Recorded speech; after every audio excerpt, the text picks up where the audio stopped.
How can two people work equally hard, but one earns 5 times less than the other? Let me show you something crazy. Right now, in South Korea, some of the smartest professors are leaving the country.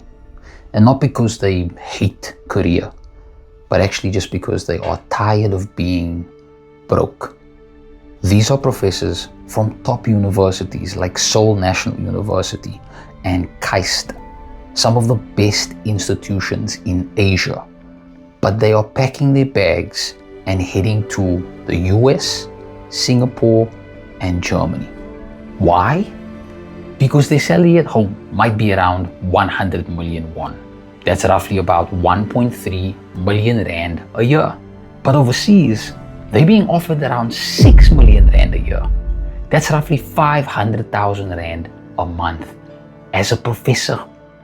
Not a career that you hear an influencer talk about. And that's not even counting the research funding, the housing support, and the better work-life conditions that they get abroad, because holidays almost don't exist in Korea. Also, did you even know that people could earn that much in education? Let me know in the comment section, what's the highest salary you've heard of for somebody who is an academic? Now let's talk about what the situation is at home in South Africa. We'll start off by talking about salaries. Now, for those of you who've watched my content, we already know that the median salary for Black South Africans is around 4,600 Rand a month, maybe 4,008. For colored South Africans, it's 5,000 Rand a month. And for white South Africans, it's 21,000 Rand a month. That is a massive gap. And yes, we also know that apartheid left us with deep inequality. Many will say that it's because they are white. That's why they earn as much as they do. And there is truth to that. But I think we also need to dig a little bit deeper. So let's look at education stats. Stats SA tells us that around 36% of white South Africans over the age of 20 have a tertiary education. For colored South Africans, it's about 9%. And for Black South Africans, it's just around 8%. So while colonialism and apartheid is a major part of the story, education is also a major part of the economic gap that still exists for us today. But that impact of education becomes even more clear when we look at the unemployment statistics. Check this out. According to the quarterly labor force survey, people who didn't finish matric had an unemployment rate of about 37%. People with matric only had an unemployment rate of 33.8%.